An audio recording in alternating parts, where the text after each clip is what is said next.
Hello friends, welcome to my channel pi plus, जहाँ हम करेंगे कॉम्प्लेक्स टॉपिक्स को सिंपल।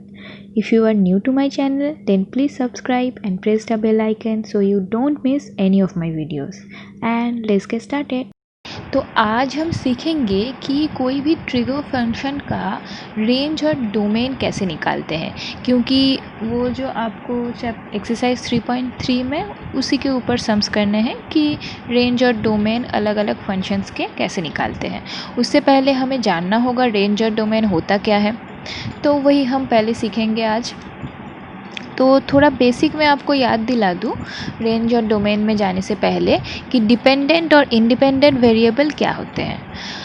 अगर समझ लीजिए वेरिएबल क्या होता है, x y this are variables, right, x y a b. क्योंकि ये वेरिएबल क्यों है, अगर कोई फंक्शन है, समझ लीजिए function y is equal to a plus 3b, यहाँ पर 3 है कांस्टेंट और a भी है वेरिएबल, राइट। तो इतना तो बेसिक आपको पता है, ये तो अलजेब्रा में बचपन से हम सीखते आए हैं। अब यहाँ पर डिपेंडेंट कौन सा है और इंडिपेंडेंट कौन सा है। डिपेंडेंट है y, क्योंकि y का वैल्यू a और b के ऊपर डिपेंड करता है, और इंडिपेंडेंट है a और b, क्योंकि a और b का मैं यहाँ पर कुछ भी वैल्यू ले सकती हूँ, पर y का वैल्यू इनके वैल्यूज़ के ऊपर डिपेंड करेंगे, ठीक है। So if a variable depends on the other then it is dependent, if it can not be manipulated by any other variable then it is independent. Like a और b का value किसी और के ऊपर depend नहीं कर रहा है, राइट। अच्छा, जैसे मैंने यहाँ पर एक एग्जांपल दिया है, y इज इक्वल टू अगर 3x है तो यहाँ पर x है आपका इंडिपेंडेंट वेरिएबल एंड y है आपका डिपेंडेंट वेरिएबल। यहाँ पर y को हम fx भी लिख सकते हैं, क्योंकि fx क्योंकि फंक्शन ऑफ x है, y है फंक्शन ऑफ x, राइट। अगर x की जगह यहाँ पर 3x प्लस a होता तब हम नहीं लिख पाते, क्योंकि फंक्शन ऑफ x सिर्फ नहीं रहता, राइट। अच्छा, अब आगे बढ़ते हैं, ये तो बेसिक था, ये तो आपको पता है। थोड़ा आगे बढ़ते हैं, domain of a function. What is domain of a function? The domain of a function is the complete set of possible values of independent variable for which the function remains infinite। मतलब यहाँ पर y is equal to 3x पे function है y, इसका domain क्या होगा, x के जितने भी पॉसिबल वैल्यूज़ है, इंडिपेंडेंट वैल्यूज़ है, वो सारे वैल्यूज़ है इस फंक्शन का डोमेन, ओके। और ऑब्वियसली ऐसा कोई वैल्यू हम बिठा नहीं सकते जहाँ पर फंक्शन का वैल्यू इनफाइनाइट हो जाए, तो फंक्शन का वैल्यू फाइनाइट रहना चाहिए and possible all the possible values are domain of a function. अब समझ लीजिए अगर कोई फंक्शन ऐसा है y is equal to 3/x, तो यहाँ पर अगर मैं x का वैल्यू कुछ भी डालूँ तो आपको y का एक वैल्यू मिलेगा, पर अगर x का वैल्यू 0 डाल दूँ तो y का वैल्यू क्या हो जाएगा, इनफाइनाइट हो जाएगा। सो if the function is in fraction form then the denominator of a fraction cannot be 0। If it is 0 then the function will be infinite, और हमें तो फंक्शन का फाइनाइट वैल्यू चाहिए। फंक्शन के फाइनाइट वैल्यू जिन जिन values के लिए मिल रहे हैं, जिन जिन इंडिपेंडेंट वेरिएबल के जिन जिन वैल्यूज़ के लिए मिल रहे हैं, that is the domain of a function, ठीक है। नेक्स्ट चीज़ सीखते हैं, रेंज ऑफ अ फंक्शन क्या है। So range of a function is the complete set of the possible resulting values। मतलब y के जितने भी resulting values निकल रहे हैं that is the range of a function। मतलब x का वैल्यू तो आपने बिठा लिया, अब y का वैल्यूज आपको जो जो मिल रहा है that is the range of the function। तो आपको y का एक मिनिमम वैल्यू मिलेगा, एक मैक्सिमम वैल्यू मिलेगा, मतलब x के सारे वैल्यूज़ के लिए।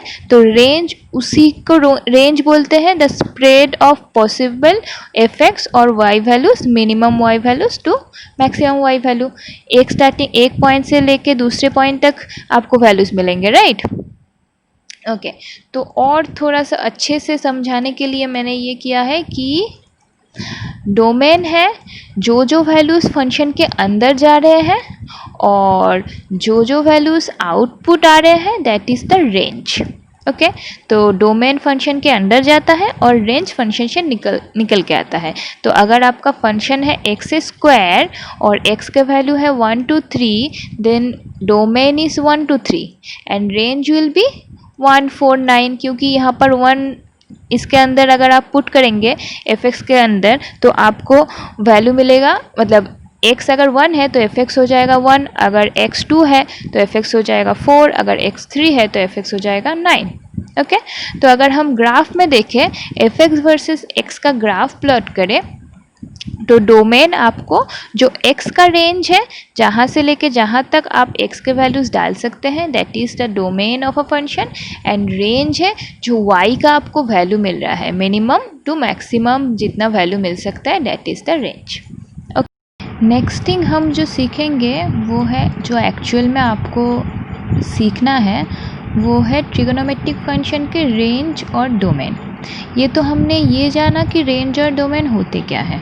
अब हम देखेंगे ट्रिगोनोमेट्रिक फंक्शन के रेंज और डोमेन क्या होते हैं। तो ट्रिगोनोमेट्रिक फंक्शन कितने हैं आपके पास? 6 फंक्शन है। तो 6 फंक्शन के लिए उनके डोमेन और रेंजेस क्या क्या है, ठीक है। अच्छा तो मैंने अभी आपको क्या समझाया कि डोमेन वही वैल्यू हो सकता है जिस वैल्यू के लिए आपका फंक्शन का वैल्यू इनफाइनाइट नहीं हो रहा है, ठीक है। तो साइन के लिए समझ लीजिए साइन एक्स, ठीक है, एक्स का वैल्यू कुछ भी हो, साइन एक्स और कॉस एक्स का वैल्यू फाइनाइट ही रहेगा, कोई इनफाइनाइट वैल्यू नहीं मिलेगा आपको। तो all real numbers are the domain of sine X and cos X. Next आ रहा है tan x और sec x। tan x और sec x में यहाँ पर देखिए tan x क्या होता है sin x by cos x और sec x क्या होता है 1 बाई cos x। तो दोनों के नीचे cos x है।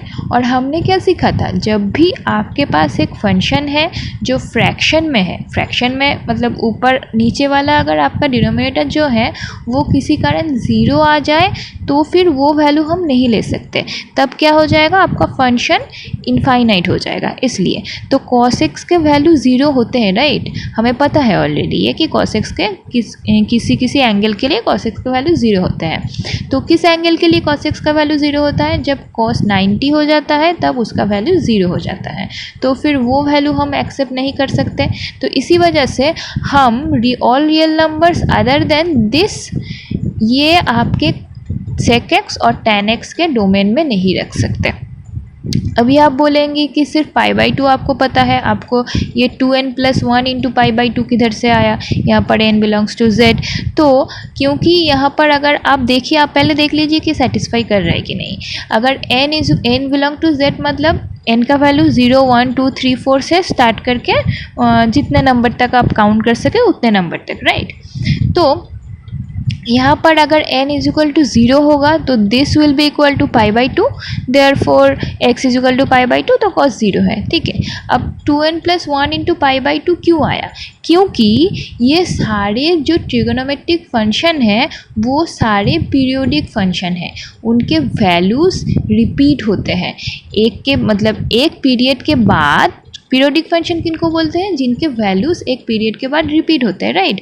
तो इनके लिए वो रिपीट का है जो पीरियड है वो है 360 डिग्री। तो after 360 degree every values repeated, तो आपको उतने ही वैल्यूज 360 तक जितने वैल्यू है वही वैल्यू आपको बाद में भी मिलेंगे, वो कंटिन्यू रिपीट होते जाएंगे। तो वो कैसे रिपीट होते हैं, आपको कैसे पता चलेगा कि कौन सा वैल्यू में आप कौन से एंगल में कौन सा वैल्यू मिलेगा 360 के ऊपर, या आपने एक्चुअल में 90 तक किया है और उसके आगे आपने किया भी नहीं है 10 में, तो वो मैं सारा चीज़ें अगले वीडियो में आपको समझाऊंगी कि यहाँ पर स्पेसिफिकली 2n + 1 × π/2 हमने कैसे लिखा।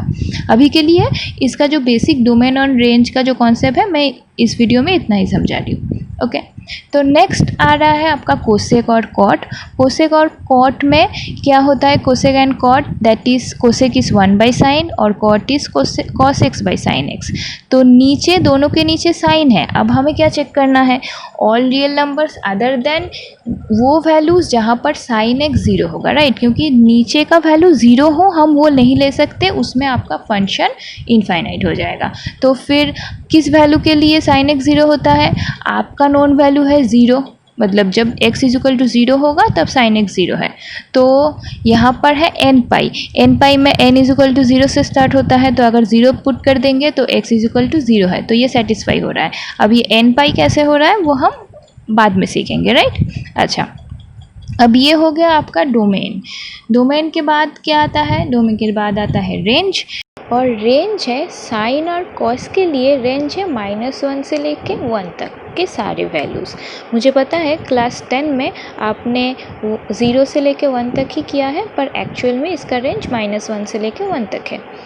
अगला आता है टैन और कॉट। यहाँ पर मैंने एक गलती की है, आप करेक्शन कर लीजिएगा। वो टैन और कॉट होगा रेंज के लिए, और कोसेक और सेक होगा।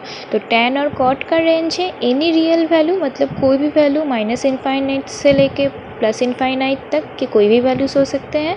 और कोसेक और सेक के लिए होंगे एनी रियल वैल्यू, सिर्फ -1 से लेके 1 तक के वैल्यूज़ को छोड़ के। ये भी यहाँ पर ये चीज़ कैसे आए एंड यहाँ पर ये जो पार्ट है ये कैसे आए, तो ये हम अगले वीडियो में करेंगे और डिटेलिंग में करेंगे। मैंने इस वीडियो को छोटा रखने के लिए ये basic cheese domain and range क्या है और ट्रिग्नोमेट्रिक फंक्शन के लिए वो क्या आते हैं, क्योंकि आपको जब न्यूमेरिकल्स करना होगा तब आपको यही चीज़ यूज़ करना होगा। ये कैसे आ रहे हैं ये यूज़ नहीं करना होगा। तो अभी के लिए मैंने इतना ही किया है, पर अगले वीडियो में और डिटेलिंग में मैं समझाऊंगी। अगर आपको और अच्छे से समझना है क्यों यही वैल्यूज़ होते हैं और वैल्यूज़ क्यों नहीं हो सकते, तो आप अगला वीडियो ज़रूर देखिए। I hope you understood today's topic. If you have any doubts, questions और सजेशंस, डू कमेंट बिलो और email me. And if you like my work, don't forget to like my videos.